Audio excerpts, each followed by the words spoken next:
Hello,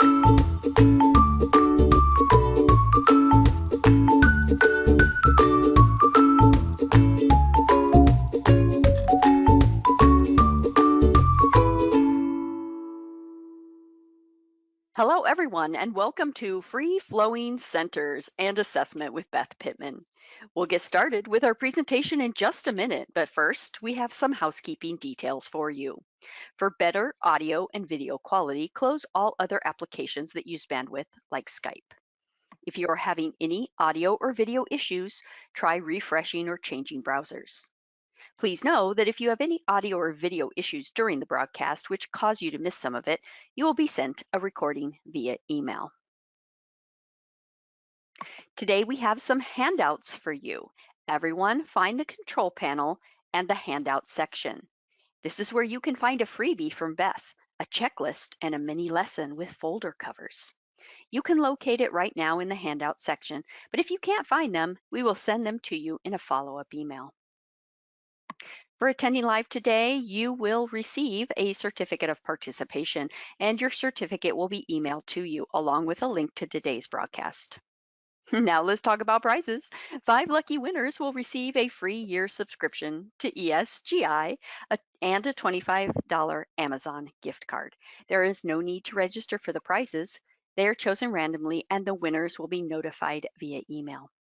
We at ESGI are thrilled that so many of you have joined us today. Now, I'm going to turn it over to Beth and let the learning begin. Awesome. Thank you, Rochelle. Welcome, everybody. We are so glad you are here. Let's get started. Like Rochelle said a little bit earlier, this is Free Flowing Centers and Assessment with Beth Pittman. That's me. So I hope that's what you came here for today. Now, we probably could talk for a really long time about both of these topics, but we're going to get into the nitty gritty and talk as much as we can. Of course, you can always reach out to me by email or Instagram, and I can help you with other things if you need to. Here is a little bit about me. I am currently a first grade teacher in Central California, right smack dab in the middle. I've been teaching for 19 years. I've taught at 4 different schools in 4 different grades. I started my career in 2nd grade. I did 2 years of that. I did a year of 1st grade. Then it was my turn to teach 1st and 2nd grade combo, so I did that. And then during some layoff times, I was moved schools because there wasn't room for me at my current school, and I taught kindergarten. Bless you, kindergarten teachers. I thought, how much different could kindergarten be compared to 1st grade? It couldn't be that different, but I learned quickly that it was very different. I taught kindergarten for 5 years, loved it, and then I ended up changing schools, which is the current school I'm at now, which I've been at for 10 years, and I've been teaching 1st grade again. I will say 1st grade is my favorite grade to teach. I've taught at Title I and non-Title I, and I've taught in all kindergarten through 2nd grade. I love the little kids. The big kids make me a little bit nervous. These quick pictures over here are my family. The top is me, my son in the middle, and my boyfriend on the side. Our son is 23. He's just about ready to finish college. He is actually going to be a history teacher. I'm so proud of him. My boyfriend is a nurse at a local hospital. Down at the bottom is when we went to Kauai last October, which was so fun. And some exciting news for some of you that know me or you don't know me, but we've been together for quite a long time. And in October, we are getting married, yay for us, and then we'll be going back to Hawaii. So I'm really excited for that. So let's get into what free flowing centers are. What are they? Free flowing centers is more about giving your students choice in the classroom and less about like a chart and where they go and for 15 minutes and then the timer goes and they move somewhere else. So it gives them some free choice, some independence for you and your students. They get to choose the activity they would like to do. Now, of course, we'll talk more in a little bit. You will be in control of those activities. So you know that they're always working on something that you would like them to be working on. They just get to feel like they're kind of the boss by picking. So there's no designated groups. I do have designated groups for my teacher table, and we'll talk about that in a little bit. I don't have any timers, and there's no specific activities students must do. So there's no must-dos or may-dos. Of course, we'll talk about that a little bit if you wanted to incorporate maybe a must-do before they go off to pick their own activity. You could do that as well. So this is a little picture of my classroom this year. You can see some kids reading big books. In the back on the little couch, some kids are listening to a story on a thing called an iPod. Now, I might be dating myself. My students don't know what that is, so I have to teach them every year what an iPod is, where they plug in and look for the story and press play. They usually don't know what that is anymore, but they love it, and everybody wants to be able to use the listening center. So let's talk about setting up for success. I'm going to talk about how I run it in my classroom, but there's so many different ways that you could run it in your own classroom. So as you're thinking today, like, oh, well, my classroom's not set up like Beth's, you can use it however your classroom is set up. And we'll talk about different options as well today. Now, in my classroom, I do use flexible seating, but it's not necessary. It's something I've done for a long time now, and it works for me and my students, but it doesn't work for everyone. But just have different areas in your room when you start thinking about this. Centers can be done at their desks, on the floor, at tables, anywhere where there's space for a couple of students or maybe up to 5 students to get an activity out and work together on something that they're excited about. You're going to find a place in your room to house the centers. If you look here in this picture here, you see this cart with all of these tubs with some purple tape on them. All of my language arts centers are called purple tubs. So they know anything with the purple tape on it, they can choose from during purple tub time. So I usually have 6 in that stacking rolling cart. You can also see to the left, there's a piece of purple tape on the big book shelf, so they can pick big books. And then in my other picture here to the right, you can see all of their book boxes. So all of my kids have their own book box with some books at their level that they can read, along with books that we call just for fun books that they pick from our classroom library on Friday, and they can read those books as well. We do a whole training process, which we're going to talk about in a little bit, about building stamina for the individual center activities and also building stamina for read to self. We learn 3 different ways to read a book, meaning you can read the words, you can read the pictures, you can retell a story, so that they can know, they don't have to know all the words when they are doing book box. They can read a book in 3 different ways. Also in their book boxes, people usually ask me, I have their individual supplies, like their journals in there, their books. They have a little desk pet that they can use when they're at center time. And then in another picture, I'll show you their cubby where they have what we call the black bag, which has scissors, crayons, pencils. And then we'll also talk about how I put some supplies in the center tub so it's easier. They don't have to go anywhere else to get things. So I do have it color coded by subject. So I do recommend that for you if you're going to set up different center areas in your room to color code it, either by bins or tape. Or construction paper. You don't need to go out and buy expensive matching bins. I got on Amazon some masking tape in a few different colors in a big pack, and I've been using it for a few years now. I will say a little something funny. I've lost my purple tape, so next year I'm going to have to pick a new color because I can't find my roll of purple, and I have a bunch in the closet, so we'll just change it. But to have it organized, so my students know purple tubs, that's our language arts. Orange tubs is math. So when we're at different times of the day, they know which activities they can pick from. So a little bit more for setting up for success. One thing that I really, really urge you to have is a home base in your classroom. I know a lot of the younger grades, we have those big rugs. Now, we don't have those in my classroom in first grade, but I do have some sit spots.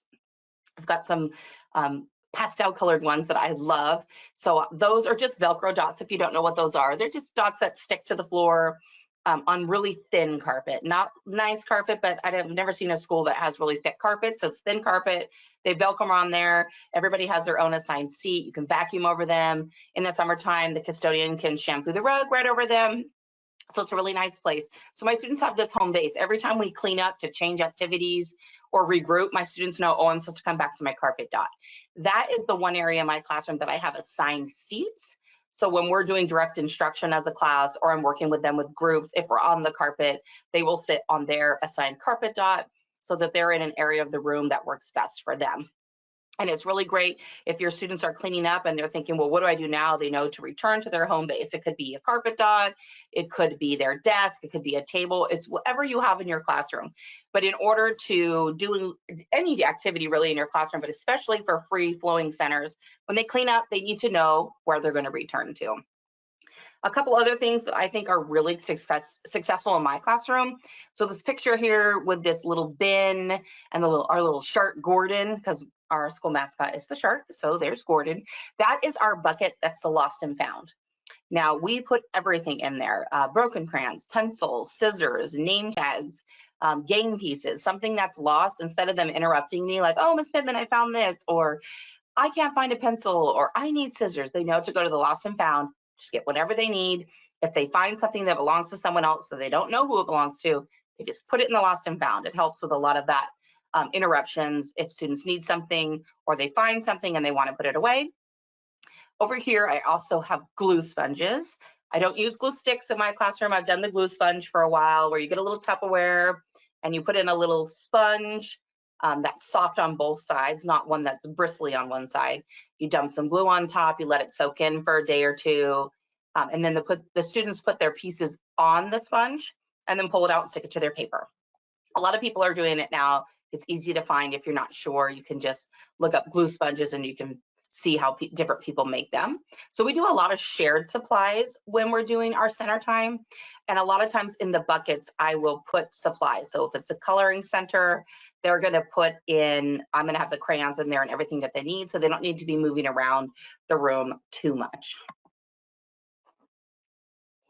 So let's talk a little bit about some beginning center ideas. When you start something like this, especially in the beginning of the year, you're going to want to start with activities that have no directions needed, where basically you can just put something out and the kids can do the activity without you actually having to teach them how to use them. So we all have different stuff like this in our classroom. And if you're a newer teacher or you changed grades recently or you don't have these things, you don't need to spend a bunch of money on your own to get them. You can always do a donor's choose, or there are so many teachers in your building or at your site that want to help you and they have all this stuff and they'd be willing to let you borrow it. And that way you can train your students, even if you don't have these supplies. Other classrooms have them, and teachers, we love to share. So just reach out to those teachers that you know might have these activities they want to share with you. So some different things that I put out in the beginning are beads with some shoelace strings, and there are some cards if the kids want to copy what the beads on the string are, or they can make their own pattern or do what they'd like. I don't tell them they have to use the string. Sometimes they do, sometimes they build with the beads. I have other things like pattern blocks and brain flakes and counting bears and all of these math cubes. I have about 5 different of those buckets. They have 2 different colors in each one, so they can build things. I also found these jumbo wooden word cross letters at Five Below a couple years ago. Now, of course, they weren't $5 or below, they were $8. Now Five Below is 5 and above or below, who knows. But those are really fun. And in the beginning of the year, it's interesting to see what the kids do. Sometimes they just stack them, like if they were, making a tower. Some kids will make words right away. Others will put them in alphabetical order. So that kind of also lets you know what skills your students might be at already in the beginning of the year. I have some geo boards with rubber bands. Now, those take a little bit of introduction if your students have never used something with rubber bands, that can fly off around the room. So you might have to give a quick demonstration on that, but they love to do geo boards. I put out things. I have these fun letter llamas that you connect them, and the ABC elephants and tiles, just lots of things that we're going to use later in the year, but are a lot of fun for students to just have some free exploration with, so you can really train them on the routines before you put in a true learning activity or response sheet. You want to first teach them to explore and what the rules and expectations are for free flowing centers, because a lot of times kids are used to, oh, I'm going to sit at this table for 15 minutes and I can only use this tub. But when we give them a little more freedom, like, oh, she's going to let me choose what I'd like. Well, I'd like to do this for a couple of minutes. Oh, but now I want to go over there. Well, am I allowed to do that? And yes, I am. But how do I do that? So you can just find all kinds of different activities. I like to also get a lot of manipulatives that my students will use throughout the year, so we can get that playing out of the way. Mini erasers, math manipulatives, letter tiles, Play-Doh, different things. Well, Play-Doh, maybe be careful with Play-Doh, but just different things that we can kind of get out of the way, that they want to play with that. They want to explore it. So we start with those things first. So different activities that don't need any type of directions. So I'm going to have you guys reflect for just a little bit. Maybe your wheels are turning in your head already about how you can do this and what you want to do it in your classroom. So you might want to think in your room, like, do you have like a shelf or some bins? Like, where can you house your centers? They're usually going to stay on those shelves, and you'll change them out as it goes, but you probably want to have them kind of separated. So maybe you have math centers in one place, and maybe you have your reading centers in one place. Maybe you teach TK, so you have some fine motor centers, which might be different. You might have morning bins. So you just want to think, where am I going to put these things? Where and what am I going to put them in? Do I need to move some furniture around or out of the room? Do you have a home base? Do your students return to the table? Do your students return to the carpet? Do your students return to a certain area in their room when they're done? Nothing's worse than kids who've cleaned up and then they don't know what to do, because we know if they don't know what to do, then they usually start goofing around a little bit. And then what colors are you going to use for math or ELA centers or fine motor centers or whatever you're going to do in your classroom? I will remind you, or to think about, that some students are colorblind. So using purple and blue doesn't always work for those kids because they can't see the difference. Or red and brown, different colors look similar. So pick some colors that are pretty contrasting that a child who is colorblind would also be able to understand. And it's okay if it doesn't match the aesthetic of your classroom. I will tell you that purple and orange are not the aesthetic in my classroom, and sometimes it drives me crazy, but I just let it go. My classroom is more like a pastel, rainbow, calm setup in my room, but it's okay. The orange and the purple is great. I've actually had brothers, one's in 3rd grade, one's in my class this year. They're both very colorblind, so those colors have worked really well for them. And then also think of some activities to get started with, just something that doesn't have any directions needed, a lot of free exploration. That's what I like to call it. Some people call it toys. I like to call it free exploration. A lot of times when they're doing that, you can make mental notes or write down some notes as you're traveling around the room to see, you can know right away who is going to get along and be able to help talk about taking turns. If you have an activity later that takes turns, who may need a little bit more training in, keeping the activities close to the tub and not flying around the room, who works well with other kids, who might want to take a tub and work by themselves. There's a lot you can learn from your students from doing some free exploration before you jump right into the curriculum and get started with all of that. So that's just something you can think about to have in your classroom and how you want it to work. Everybody's is different. However it works for you is the best way. Okay, next I have 2 videos. I'm actually going to talk over the videos. You won't be able to hear the sound, but that's okay. And I'm going to talk about, the first one is like how I excuse my students to go get a tub and how we start center time activities. If they were to all just take off at the same time, that's not going to work. Now, of course, if you had like a must do that they need to start with, they can go start that activity first, and then when they're done, they put it away, or if it's a physical paper, they can put it on your table or wherever your turn-in bin, and then they could go to a purple tub, which helps spread them out. In the beginning of the year, I don't have them work on something first. They're young, they forget, and that may not work out. Sometimes at the end of 1st grade, I will have them do an activity, a response sheet, a seesaw activity before they can move to purple tubs. But I'm going to show you this first video of my students. They're sitting on their dot. So let's press play here. You won't be able to hear, but here they are. And they are going to get ready for purple tubs. So I'm calling them by their row, different colors. This is last year, so the dots are different. So I called the gray row, and they're walking over. They do know they have to wait in line. If a friend is there first, they wait, and then the first friend gets the tub. It's a little tricky. They can do it. They squeeze it, pull it out. So he's going to take that tub, and a friend has joined him, and they're going to go get started on that tub. Another friend grabbed the purple tub, which is the listening center. I called another row to come up. If you excuse them all at the same time, it is just mass chaos. It doesn't work, and we don't want to have mass chaos. Now, sometimes do kids get upset like, oh, they took that tub I already wanted? Yes, but it's going to be okay. So you can see here the rest of them are going to get excused. And while they're doing that, I'm walking around showing you these friends are sitting up a spin and bump activity. Now, of course, this is a little later in the year. I have taught them this game. I never put an activity in that they haven't learned before. So this is after we've done all the free explorations. So they have learned and they're picking what they would like. So the last couple of friends that are picking their bucket. This friend has an activity. Others can join him if they would like to. We'll talk about more in a little bit if I have limits on how many kids can be at each tub. So kids are just, this is a popular tub that this friend's carrying. It's spin and color. Everybody wants to do spin and color, where they spin, they read a high frequency word, and then color that word on the picture. Everybody likes to do that. So you can see that is them setting up. Here's one more video. And this is this year of my students in action. So you'll see some kids around the room working, and then you'll see some kids on the carpet. And we're actually doing a group together.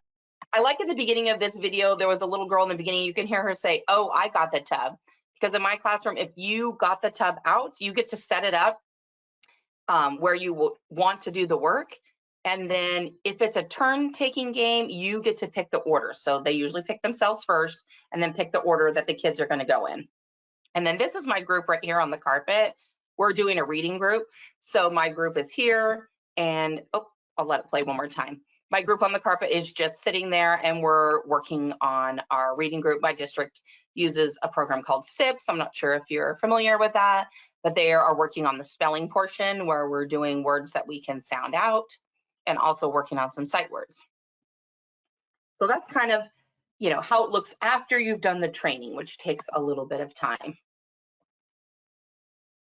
So this is my classroom. This is this year. Now, I will tell you, a lot of people think it's huge. It's not. This is a panoramic picture that I've stretched. It's an average size classroom. It looks bigger too because I don't use desks or like big tables like sometimes they have in kindergarten. So things are spread out and it looks like we have a lot more space. You will notice that if you move furniture around or out, your room seems so much bigger. And I use the same furniture over and over again. Sometimes it gets broken. That happens after a couple years. Some things I've had for a really long time. The round table in the bottom right-hand corner, I've had that for 19 years. That came from a friend from Pottery Barn, so it's really well made. The rocking chair on the left, the brown rocking chair, was actually when my son was a baby, so I've had that for 23 years. I've changed the cushion out a while. And other things, the kids, there's wear and tear on stuff, and we just have to know that that happens. And when it happens, we either throw it away or donate it if someone else can use it. We move on. But this is my classroom setup. I do have flexible seating. Again, you can see my home base on the carpet with all the dots where my kids come when we are doing direct instruction or regrouping, and then they get to choose where they want to work when it's independent time. So that is what my classroom looks like. Now, how you're thinking, okay, Beth, well, I really want to know how you do this. I've got my ideas. I know where I'm going to put some things. Well, how do you get started? How do you train your students? So here's my students all around the room doing different activities and doing some work. They can choose where they sit, and as long as they're working the whole time. So let's talk about this a little bit. So you'll see over here on the right, I have a routines little paper here. This is also going to be part of your handout. So you can print that out and have it with you. So when it's time for you, you can be like, oh, what did you say? So there's your routines checklist. And we'll talk about that a little bit too. So we're going to train our students. We're going to go slow to go fast. Now, I will tell you, I'm that teacher in the beginning of the year for the first few weeks. I'm not going to dive in the first couple of weeks of all of these academic activities, right? The lesson plan in the beginning of the year is training your students, is showing them what to do. We can't get to where we are when we walk into a classroom in April and May if we didn't do everything we did in August, September, and all of those times where we practice them. So don't stress if the teacher next door to you started, math lesson 1 on day 1 and you didn't. That's okay. We're going to get there. Everybody does their classroom differently. So we're going to take it slow and we're going to model everything. So when you get started, you're going to build some stamina. You're going to time the practice sessions to see growth. So I have like a little chart on my whiteboard and I time them and we see how long we can go each time. Sometimes we go for 2 minutes. Sometimes they go for 7 minutes. It just depends on what we do. We're going to focus on one color bin at a time. We're going to show them what's in the bins that you're practicing. But remember, these should not need directions. You just put things in that they can explore and play with. So when you're ready and you have that set up, you're going to get your routine checklist out and you are going to intro your bins. Like this takes 2 or 3 minutes at the most. Hey, boys and girls, today we're going to practice centers. I've got the purple tubs out. These are the activities that you can choose from. We're going to show students how to pick a bin. You're going to actually walk over there and my students have to pull it out and squeeze it and wiggle it out. So I show them how to do that and we practice it. And I say, okay, Taylor got the tub, so Taylor's going to take it to where Taylor wants to do it. He's going to sit down, he's going to get started, other people can join with them. So I will excuse my students by the row that we talked about. And if Patrick stands up and sees the bin that Taylor wants to play with, he can go over there and join him. Or if the bin he would like to do is still in the shelf or somewhere else, he can go get what he would like. They can also do big books. They can do their book box if they would like to also. We also need to teach them how to join a different tub. A lot of kids don't know how to join in, or they will either rush in and take all the supplies, or they just kind of stand there and they don't know what to do. So we kind of talk about, you just say, oh, can I play here? And then someone's like, yeah, sure. Or I talk with them. If you see someone kind of standing, hovering, they probably want to play. So invite them. Say, oh, do you want to come and play with us in this activity? Sure, come join us. You're going to model how to clean up a tub, because not everyone thinks cleaning up is the same as what you're thinking. I do let my students change tubs. So I tell them, if you're done with something before I have rang the timer or the bell, or whatever your signal is to clean up, this is what you do. When you're done, if you're the only one playing with the tub, you have to clean it up and put it away. If someone else is still playing or using those activities, clean up what you are using and leave the tub with them. So then we just start the timer. And I will tell you, usually the first day goes pretty well. Like we get 4, maybe 5 minutes. Now remember, I teach first grade. So the younger you teach, it might go just a little bit slower for them to get going on these activities. And maybe if you teach kinder or maybe even TK or preschool, you might not start something like this until a little bit later in the year. So I have chimes in my classroom or a doorbell that I press when it's time to clean up. I also have like a little rain stick that I shake my rain stick and they know to freeze and look at me. So when I see any type of off-task behavior, then I just hit the timer so that we can clean up and talk about it. So off-task behavior meaning toys being thrown or not being used correctly, students arguing, if they can't work it out in about 60 seconds or so, or if people are just randomly walking around the room, not doing anything, or just sitting on the floor, not doing anything. I just ring the timer. I say, okay, everyone, time to clean up, come back to the carpet so we can discuss how long we went and why Miss Pittman rang the doorbell.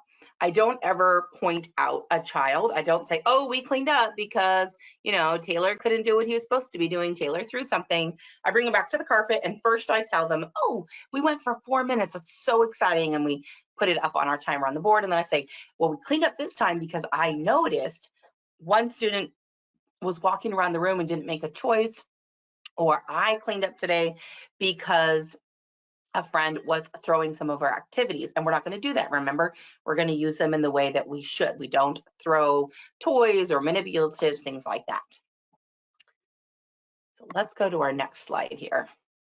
A little bit more about training them. This mini lessons paper is also in your handout and freebie that you guys are going to get, just so you can remember, like, what are some problems that might come up that you're prepared about, so that sometimes we before we start our center time stamina time, where we're going to time them, we might have a little quick mini lesson, like 2 or 3 minutes, about an issue that might come up and what we should do. So like I said, whoever gets the bin first, they can take the bin wherever they want and they can explore the bin with other kids. I don't usually limit the bin, especially in the beginning. We do talk about, if the center looks really crowded, we can join, but we may not get to use as many math bins or math blocks, pattern blocks. Maybe they want to use that, but there's like 6 kids there. You can join, but you may not get to use very many because there's a lot of kids there. So you might think, oh, this center is a little crowded. I'm going to go somewhere else. Talk about when they're done, how to clean it up and either put it away if they were the only one using it, or just leave it with their friends that are still working, but they have to clean up their part and they can go to another bin. Review the cleanup signal. This is probably something you've already taught your kids. You usually have something on the first day that either means freeze or stop or clean up. So they're used to that signal already. Again, mine is the rain stick that I shake. So my students know to stop, freeze, look at Miss Pittman. It doesn't always mean clean up. It basically means pause for a second and we can either I announce something or we're going to clean up and regroup, things like that. So these are some mini lessons that you might want to talk about with your students. You'll kind of notice as you're going through, like, oh, I probably need to review with my students walking in the classroom. Or, oh, I noticed that they're not waiting in line to get a bin, right? They're pushing in, so we're going to review that as a mini lesson. So maybe someone has a spot or a bin that you want. Well, what could you do? We talk a lot about, I can ask to join them. I can pick something else to do. And then here's this one, the doorbell rang, but you don't want to clean up.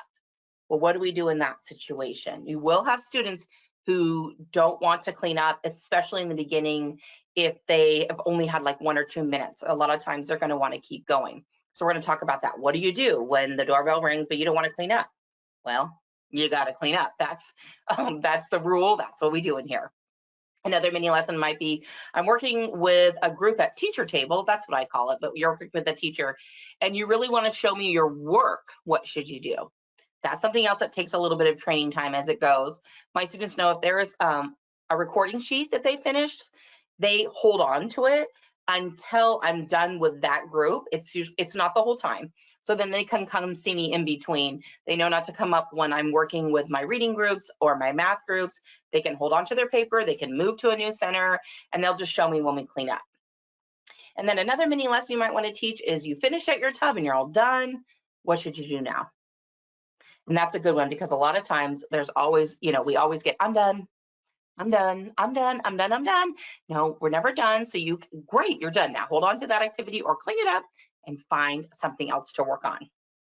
And as you go through your building your stamina, those mini lessons, like I said, are going to come up to you. You're going to see some things that aren't going well in your classroom, and you're just going to discuss with the kids real quick, like 1 or 2 minutes. That's a mini lesson, real small, real quick, before they try their stamina so that they can remember what you talked about, or else if we talk too long, they forget.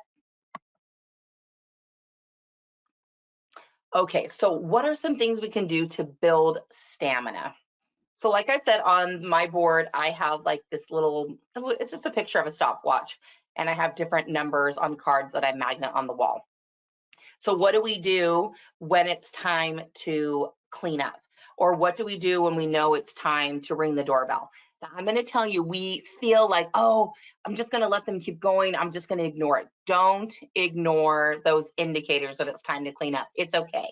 The sooner we nip it in the bud, later we will be able to go longer and they'll be able to work on their own and by themselves, which is what we want them to do because you're going to be assessing or teaching your group while they're doing all of this.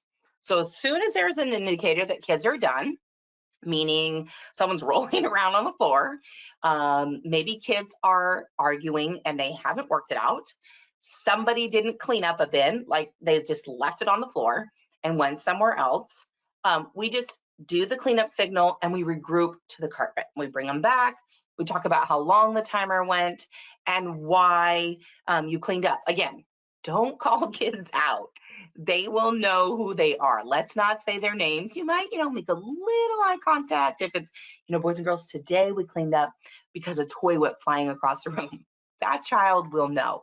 It's not about embarrassing or punishing. It's all about learning.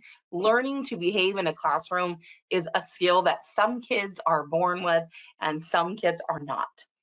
My son was not born with that skill. So when he was younger, he had a lot of learning to do about following directions.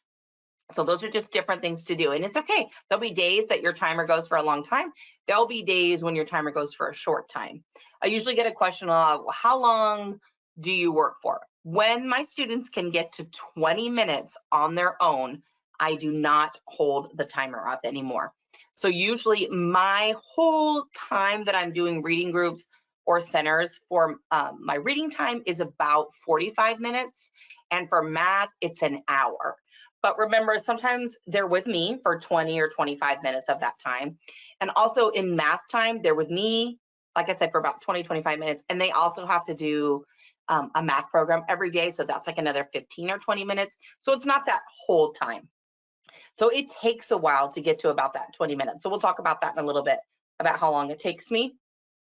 But once we get to 20 minutes consistently, 3-4 days in a row, then I know they're ready to not be timed anymore. We're ready to, get to the good part, right? Where they're doing activities and you get to teach your small groups.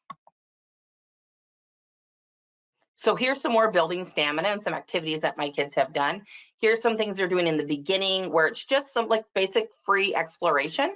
So they have some magnet toys down here. Some are building with blocks in the back.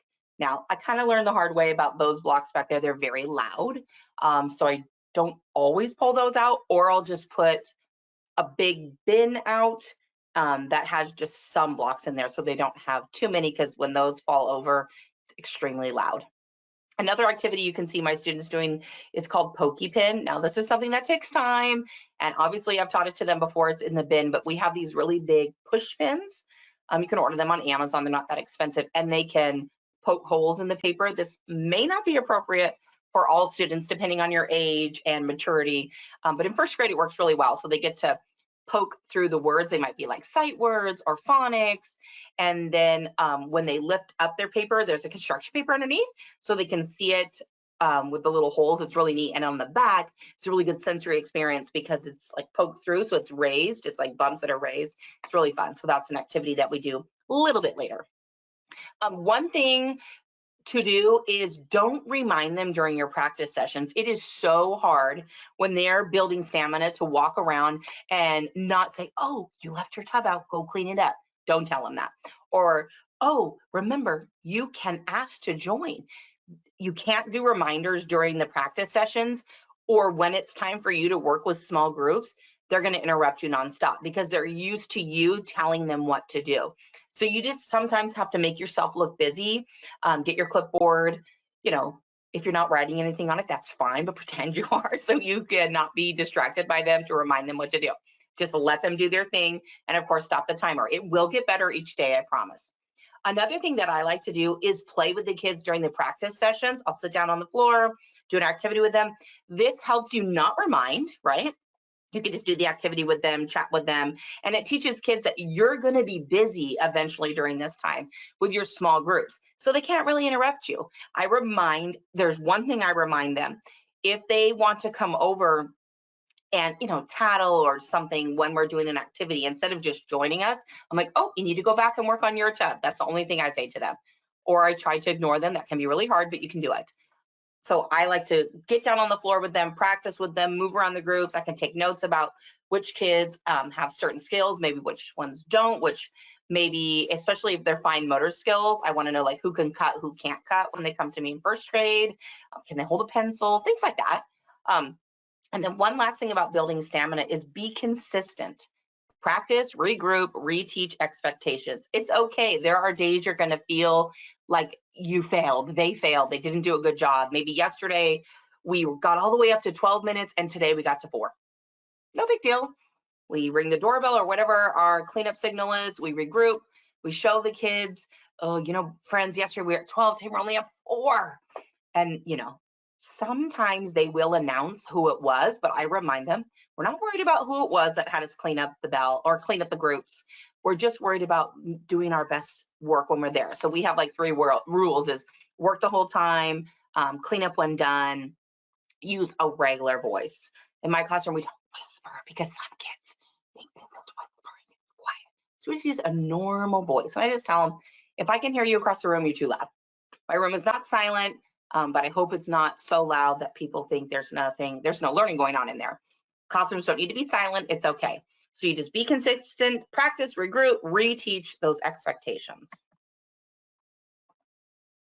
So here is some centers in action in my classroom. This is recently, of course, this is after we have learned different activities where they're really getting into the nitty gritty, working on those standards and expectations that you have in your classroom. So we'll start in the top left picture. My kids are playing a game with some cards with sight words or heart words or high frequency words, whatever you want to call them in your classroom. So my friends know whoever gets the tub can set up the game, but other people can help. So I've taught them that this game is they do it in rows of 4. I'm not sure if the kids set it up in rows of 4 there, but it's fine. They've got it on the floor. They flip the card over, they read it. If they know it, they get to keep the card. If not, they put it back. We also practice, sorting picture cards with long vowels. We can see kids with big books. Now, I really would like to let them read with a friend at big books. It just doesn't work out. I try every year and it just doesn't work out. So the rule is with their book box or a big book, they just have to read by themselves. And then my friend down here in the bottom left corner looks like he's sleeping. He's not. I just snapped the picture at a moment he was moving, but he's doing his book box. My friends in the middle are sorting some picture cards by short or long vowel. And then my friends in the bottom right are doing the listening center. So that's after we've done all of the training. Then I slowly start putting in, I like to just call them in my own head, real activities, right? We've gone from the exploration activities to the real learning nitty-gritty activities. However, depending on the age that you teach, you might have a lot of exploration activities depending on what you're working on. Here's some math center activities in action. So the top left, this friend is doing, I think they're doing ABCS. So sometimes, yeah, I can see it. Sometimes I let them do ABCS, but a lot of times each day we spend about 15 to 20 minutes on a computer program that we're supposed to use. The kids love it, actually. It's iReady, and so they work on that each day. The friend in the middle is doing a count the room activity. So they grab what they need and they go around and count the pictures on the cards and write it down. The other picture, they're working on some math equations, so finding the total and matching it, putting numbers in order, rolling a dice and building a snowman. Of course, all these activities we taught before they go into center. So we did it whole group, or they did it with me in my small group, and then it goes into their centers. I like to have a lot of games in my centers. I don't have a ton of recording sheets. I don't think we always need to have something written down to show that we did our work. We can do an activity that's rolling the dice and building the snowman or putting numbers in order. We don't always have to take home a recording sheet. We just don't. We can learn in lots of different game ways. Oh, here's my attention getters. Now, you're not going to be able to hear, but I will show you. Here is the rain stick. You'll be able to see it. I know you can't hear it, but it just shakes. And I use that to get their attention to stop because it's pretty loud. People always ask me where I got that. Well, I got it at a conference a long time ago from, I can't remember, I think it was called like the Junk Man or something, but he just made that himself. It's just some tennis ball things and the plastic that's on top of like Gatorade bottles or soda cans, and then they put some beads in there. You could make your own, you could buy one, you could use whatever you want for your attention getters. I also really like the doorbell in my classroom. Let me press play on this. You won't hear, but it's fine. If you've never used a wireless doorbell, you can look that up online and listen to it. But I press that when my students are getting too noisy. So when they hear the doorbell go off, it's just a chime. It's just going ding, and then it stops and goes ding. So when they hear that, they know that they're being too noisy. Now, Miss Pittman sometimes can be a little bit mean, is what they tell me. If I have to ring that 3 times during the whole reading center time or math center time, they have to clean up and do something boring, as I call it. They can't do centers. It's usually, I don't know, a worksheet. We don't do a lot of worksheets in our classroom. So I like to call those boring activities. It does not happen very often because usually with the doorbell, it does redirect, or I can redirect a specific friend if one classmate is having a hard time with something. We don't usually get to the 3. I just remind them when I press the button, oh, that's 1. Remember, we're using quiet voices, working the whole time. And of course, it takes time with the training, and we can always regroup and talk about it if needed. But I think this year we've had to clean up and do something boring, I don't know, maybe 2 times. So I feel like if you're getting to that a lot, you're ringing it and you're a time where you would need to clean everything up, you probably want to redo some mini lessons on what you expect when they're there. because you want them to be enjoying that and having a good time, but you also want them to be busy to leave you alone so you can do your really important stuff, your small groups, your assessment, things like that.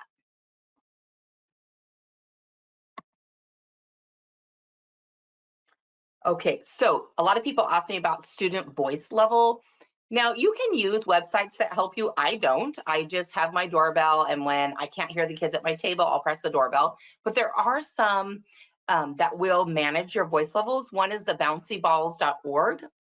You can set the sensitivity on it, and those balls will stay at the bottom of the screen when the noise level is below what you've set the sensitivity at, and it gets higher, and the balls bounce and go crazy. You've probably seen it, and so I think it'll go shh. So you could also use that if you want to use something to help you. Sometimes on my Promethean board, you can see this cute little background. It looks like a little fairy garden background. Sometimes I will turn something like that on that has a little bit of like sounds or music that goes with it. I will say that sometimes that can make the noise level go up. It's just distracting. So it just depends. Sometimes I'll put on an ambiance, or on YouTube, you can look up like a window of like an ocean. So it looks like you're looking out the window at the ocean. Just be careful with those, because sometimes those can actually amp the volume up, and it's just better to have it off. But it's totally up to you. There are lots of different voice monitoring websites if you want to. It just really depends on your preference of what seems extremely loud to you or not. My biggest thing is I need to hear the kids in my group. So sometimes when I ring the bell, I'll say, friends, I cannot hear my group at my table, so I need you to use your regular voice, work the whole time. They're young, they're little. Classrooms don't need to be silent. So just remember that when the kids are working. It's okay, but we want to make sure that their partner can hear them if they're doing a partner game, and everyone at your table can hear you, because that's where the most important learning is happening. Okay, so some frequently asked questions or tips before we get into a little bit about assessing when I'm working with my students. The most important part, right? That's where the real learning is happening, is when you're at your table and you can work with your kids. So how many kids can be to each tub? Well, that depends. I usually don't put a number on it. Now, sometimes the supplies limit it.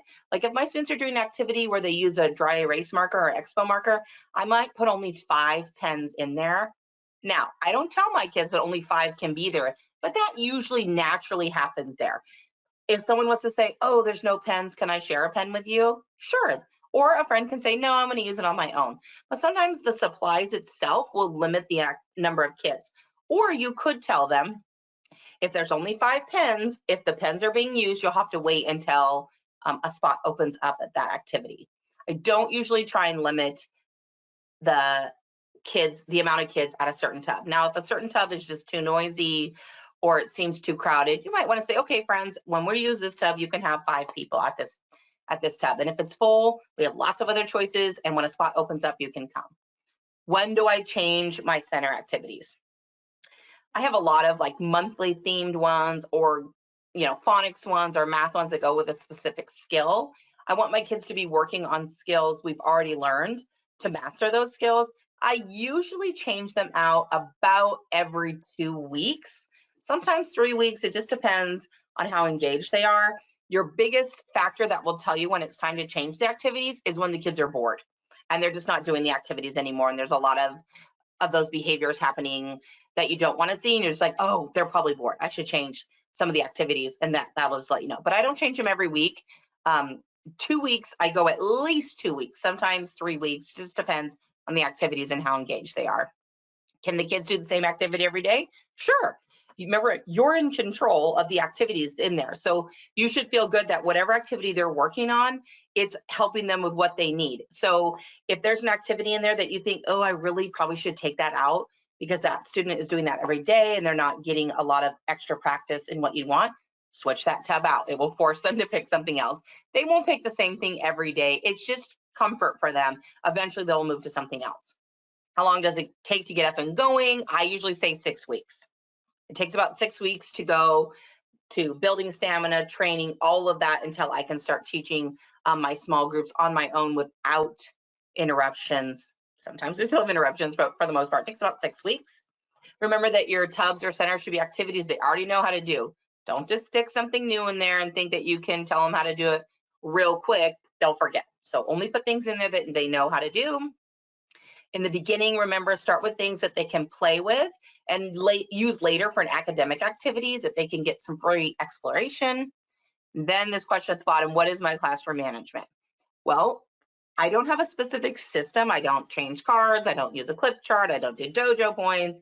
I don't do class tickets. In my classroom, I like to focus on relationships, consistency, and expectations in my classroom. And usually my students just know if you choose to throw one of those activities across the room, you're going to have to do something else. And I just think the more consistent you are with students, the more relationships you have with students, the less behaviors you're going to have in your classroom. Of course, you always have a friend that might have, some more challenging behaviors, or they might need an IEP and have different things like that. That's totally different. I'm talking about our regular run-of-the-mill, when we have classroom expectations and rules and routines. If you work on relationships, consistency, and routines, that you do the same thing all the time, and the kids know if you say, if you do that again, you're going to blah, blah, blah, you have to do it. So don't put empty threats out there. If you tell them if they do that again, they're going to have to change tubs, just tell them change tubs. And it's not really a punishment. It's just that's not working for you. Let's pick something else. Okay, you guys, let's talk about assessments. And so this is what a lot of times when I'm doing small group or doing lessons, we're doing assessments, I cannot assess my students if they don't have something else to do. So this is when I am doing all of my assessments, is when my kids are at either their math centers or their reading centers. And now my district has assessments too that are online. I don't do any paper pencil assessments anymore. I just don't. I do all the digital ones. So I do the ones that my district needs me to do, but I also do quite a few through ESGI, where my kids can come over to the computer with me and I can assess them on different skills that I think they need in addition to what my district provides.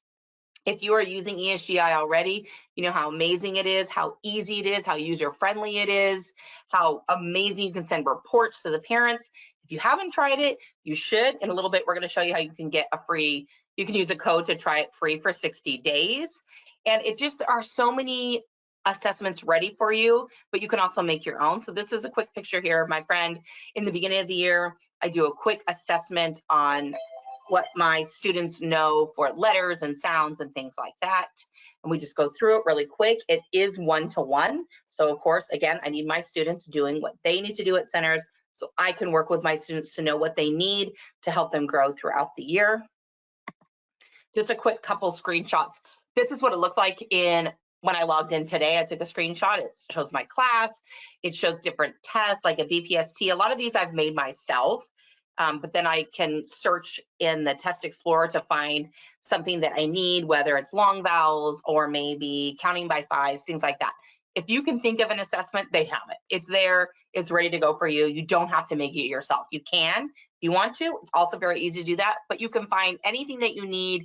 It's all there in one place. You don't have to have a big, thick binder of all these assessments. It's here. It's streamlined. They have my favorite thing to send every time we do report cards is I send a parent report on what my kids knew, especially for their high frequency words. And I can print little flashcards so that parents can work on the words that their students didn't know. So today we went in and did some testing as well on our sight words, and I printed those letters and flashcards for kids to practice at home. This is the Test Explorer section. So right there at the top, you can type by test name or author or description. If you're just not sure, you just type in there what you need, counting, letters, and anything you need is there. There are so many assessments ready to go, especially if you're just starting. Don't make your own. Try one, get a test that's already ready to go for something that you're working on and start testing your students and have all of your data right at your fingertips. When you go to meetings and IEPs, you just bring your computer, you log in ESGI, and I can tell you everything about that student. They scored this on sounds. They scored this on comprehension. It's there. And it looks very impressive when you can share all this data. It's there, and you can say, well, I would like to move forward to get the students some more help. Here's my data. This is where they were in September. It's now January. There hasn't been any growth. What else can we do outside of my classroom to help this child? It's also great for conferences, all the reports. There's so much you can use with ESGI. I'm going to show you one more screen here, and then I'm going to hand it back to Rochelle. If you would love to connect with me, because I would love to connect with you, I'm mostly on Instagram at Flexible and First. You could always email me or message me on Instagram if you had questions about today, or you want to share some great ideas that you're having that I would love to hear from you as well. If you want to get that 60-day free trial, when you go on to ESGI, you can use Flexible and First to help you get that, or you can scan the QR code right here on the screen, and it will also help you start that trial. You should totally try it. It's amazing. You don't have to put any credit card in. And I just want to thank everybody for joining me today. I hope that you were able to learn something about free-flowing centers and you're going to give it a try. We know that actually giving our students choice in the classroom brings engagement up and behaviors down. So I'm going to turn it back to Rochelle, but thank you everybody for joining me today. Excellent. Thank you, Beth, for presenting this awesome information today. ESGI is proud to sponsor these webinars every month. If you are a current ESGI teacher, we thank you and suggest that you check out all the new features like that new teacher dashboard that Beth just showed you. If you've never tried ESGI, as she said, sign up for a 60-day free trial using that promo code FLEXIBLEINFIRST. Don't forget to check your email in the next week for your certificate of participation, a link to this broadcast, and the handouts that Beth is giving you today. Follow ESGI's YouTube channel to watch previous webinars. Thanks again, everyone, and have a good night.